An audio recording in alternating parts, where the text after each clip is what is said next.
안녕하십니까 성도 여러분. 오늘은 월요일입니다. 말씀의 제목은 기도가 응답되지 않는 것처럼 느낄 때라고 하는 제목으로 함께 말씀의 은혜를 나누겠습니다. 말씀 나누기 전에 기도하겠습니다.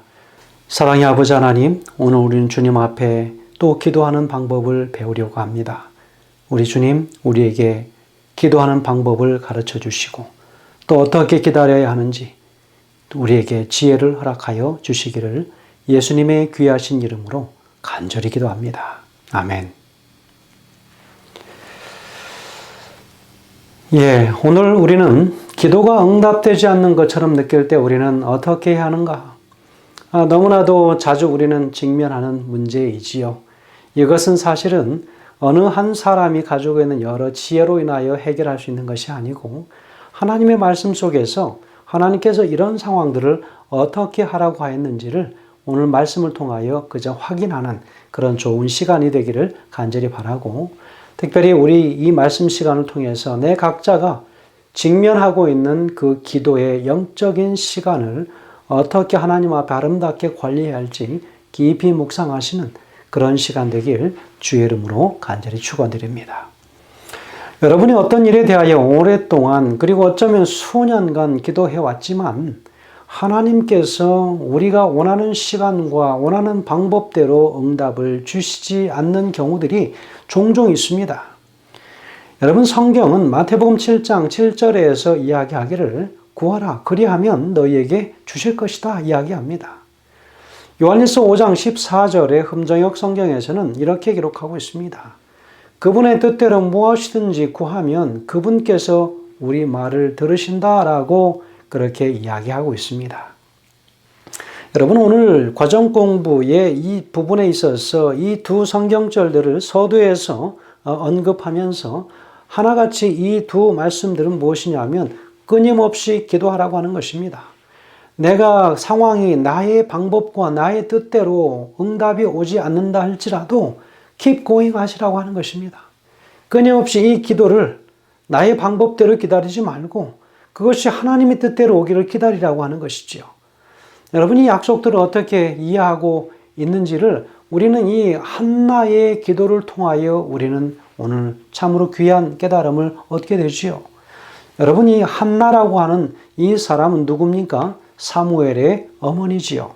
사무엘상 1장에 보면 바로 이 이야기가 나오는데 10절에서 17절까지의 그 이야기, 이 앞서 있는 부분에 보면 바로 그 이야기 속에는 사무엘의 남편 엘가나라고 하는 이 사람이 두 아내를 가지고 있었는데 바로 한 아내는 이 브닌나라고 하는 여인이었고 또 한 아내는 바로 한나라고 하죠. 그래서 이 한나는 사무엘의 어머니라고 말씀을 드렸습니다. 그런데 이 브닌나라고 하는 이 여인을 통해서는 많은 자식이 있었던 것으로 보여집니다. 그래서 그날도 제사를 드리면서 하나님 앞에 나온 모든 재물들을 그 아들들, 자녀들에게 다 나눠주면서 그 분깃들을 나눠주는 것을 보게 됩니다. 여러분, 그 당시에 이스라엘에게 있어서 분깃을 나눠준다라고 하는 것은 바로 우리가 잘 아는 장자권을 포함해서 그 아버지의 모든 것들을 상속을 받을 수 있는 바로 그런 사람, 그 기업물을 짜라고 하는 그 위치에 서게 되는 것이지요. 그것은 한 가문에 있어서의 그 대를 잇는 일에 아주 중요한 일이지요.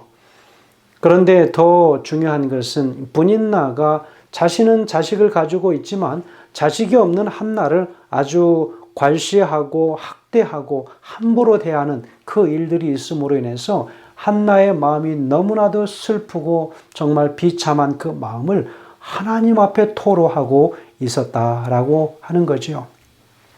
그런 상황에 드린 그 기도는 얼마나 절실했겠습니까?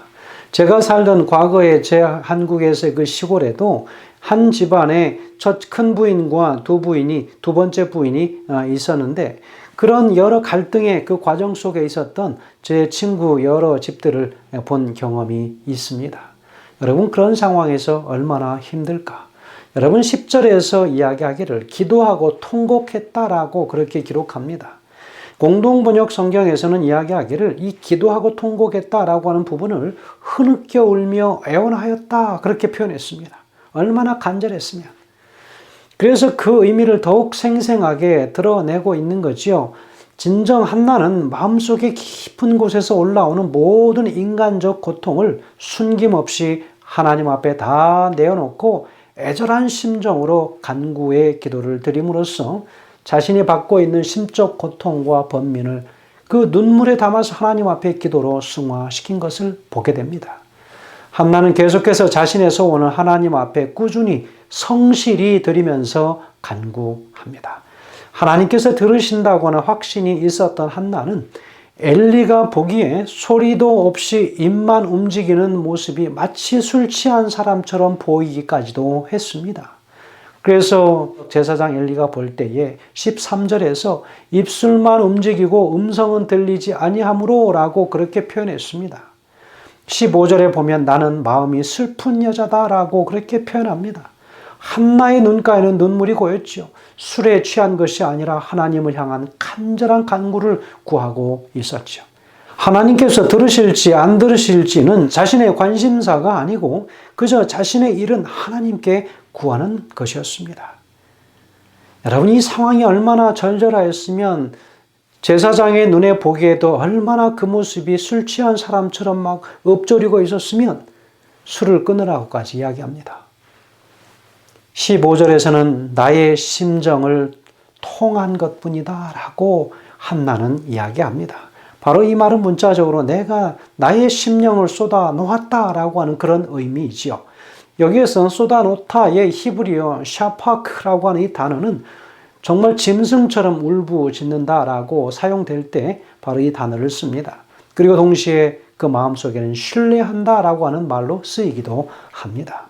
하나님께서 기도에 응답하시지 않는 것처럼 보였지만 그녀는 끈질기게 기도했고 그분은 가장 좋은 때에 그분의 뜻을 따라 응답하셨습니다.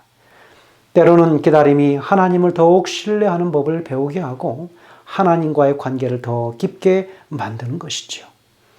그 간절한 기도를 듣고 한나의 마음이 어떠한지를 엘리 제사장이 들은 후에 자신도 그 기도에 함께 동참하고 있음을 그는 고백합니다. 그리고 그는 돌아가서 바로 사무엘을 갖게 됩니다. 시편 62편 8절은 이야기합니다. 백성들아 시시로 그를 의지하고 그의 앞에 마음을 토하라. 하나님은 우리의 피난처시로다 라고 이야기합니다. 우리의 기도에 대한 즉각적인 응답이 보이지 않을 때에도 하나님께서 정말로 무엇이 최선인지를 알고 계시다고 하는 것을 오늘 우리는 믿고 계신가 하는 것입니다. 결국에는 하나님께서 당신의 완전한 때에 완전한 방법으로 응답하실 것을 오늘 우리는 신뢰해야 하는 것입니다. 때때로 우리의 기도는 원하는 만큼 빨리 혹은 바라는 대로 응답이 오지 않을 때에 우리는 답답해하고 결국은 사람의 방법대로 일들을 처리하는 경우들이 종종 있습니다. 성경은 이에 대해서 이미 권면하고 있습니다. 자신의 뜻이 아니라 하나님의 뜻을 구하라고 이야기하지요. 그래서 마태복음 6장 10절이나 요한일서 5장 14절 15절에서 이야기를 하지 않습니까? 그래서 성경에 여러 권면들을 다 나열해 놓는데 바로 여러 경우들을 볼 수 있습니다. 동기를 살펴보라고도 이야기합니다. 마음에 품은 죄가 있는지 생각하라고 이야기합니다. 하나님 앞에 기도하고 기도한 것을 받기 위하여는 우리의 먼저 가지고 있는 죄들이 다 회개되어져야 합니다. 그 다음은 하나님과 그분의 말씀 안에 거하라고 이야기합니다. 그분 안에 말씀 안에 거하지도 않으면서 기도만 하고 내가 원하는 데 달라고만 하는 것은 욕심적인 기도이지요. 그리고 그 다음은 기도할 때 믿음을 가지라고 이야기합니다. 믿음 없이 기도하는 사람은 아무도 없을 것입니다. 그리고 우리의 마음의 상태가 겸손한지 교만한지를 살피라고 이야기합니다. 그건 당연히 그렇습니다. 우리의 마음의 상태가 진정 겸손한 상태, 하나님께서 그 어떤 음성을 주셔서 감사히 받을 수 있는 우리 자신이 되어야 하는 것이죠. 그런 다음에 기도하고 기다림으로 인내하라고 하는 것입니다. 그리고 그 다음은 다른 사람을 용서하라고 이야기하죠. 무엇보다 하나님은 큰 그림을 보시고 무엇이 최선인지를 알고 계심을 오늘 우리는 기억하라고 하는 것입니다. 여러분, 다른 사람을 용서하고 내가 드린 기도의 응답을 기다리라고 하는 것, 그것은 우리의 마음을 깨끗하게 비울 수 있는 가장 큰, 가장 좋은 최선의 응답의 방법이라고 하는 것을 오늘 우리는 기억해야 합니다. 때때로 바울에게 하셨던 것처럼 내 은혜가 내게 족하도다라고 응답하실 때도 있습니다. 그렇다면 그것도 역시 우리는 감사함으로 받아들여야 할 것입니다. 하나님께 기도하면서 응답을 받지 못하는 기도에는 어떤 일들이 있는지도 우리는 살피면서 가야 하겠습니다. 거기에는 하나님께서 정말 가지신 어떤 뜻이 있는가? 기도에 응답이 없는 것처럼 보일 때에 우리의 반응을 결정하는 핵심은 우리가 하나님을 어떤 분으로 생각하느냐 하는 것입니다. 만약 우리가 하나님을 멀리 계시고 무관심하신 분으로 여긴다면 그분과의 관계는 약해질 수밖에 없습니다. 그럴 때일수록 성경에서 당신을 향한 하나님의 사랑과 돌보심에 대한 증거를 우리는 끊임없이 찾아보라고 하나님께서는 말씀하시고 권면하십니다. 그리고 그분에 대한 왜곡된 인식이 바로 잡히도록 기도하는 것입니다. 그래서 우리의 기도에 대한 즉각적인 응답이 보이지 않을지라도 하나님께서 정말로 무엇이 최선인지를 알고 계시기 때문에 우리는 끝까지 그 기도의 자리에서 인내하며 응답이 올 때까지 기다리는 그 정말 끈질긴 기도자의 그 자세를 우리가 갖지 않으면 안 될 것이라고 하는 것이죠. 자, 영감의 글 교회 증언 1권 120페이지에서는 이야기합니다. 그대의 기도에 즉각적인 응답을 얻지 못하거나 느끼지 못할지라도 그대의 믿음은 하나님의 약속을 놓지 말아야 한다. 하나님을 신뢰하기를 두려워하지 말라. 구하라 그리하면 받으리라는 하나님의 분명한 약속을 신뢰하라. 하나님은 너무도 지혜로우심으로 실수하지 않으시며 너무도 선하심으로 정직하게 행하시는 당신의 백성들에게 좋은 것을 아낌없이 베푸신다라고 기록하고 있습니다. 성도 여러분, 오늘 우리는 어떻게 하나님 앞에 기도의 삶을 살아가야 할까요? 다시 한번 우리의 마음을 하나님께 모두 드리고 인내로 경주하며 신실하고 끈질긴 기도를 하나님 앞에 드리는 우리 모두가 되길 간절히 바라면서 말씀을 드립니다. 기도하겠습니다. 하늘에 계신 아버지 하나님, 우리에게 끝까지 참고 인내하여 기도의 자리에서 떠나지 말라고 권면해 주셔서 감사합니다. 오늘 이 말씀대로 하루를 살게 하시며 그대로 기도의 삶을 살게 하여 주셔서 승리의 결실을 얻는 우리 모든 그리스도인의 삶이 되게 하시기를 예수님의 귀하신 이름으로 간절히 기도합니다. 아멘.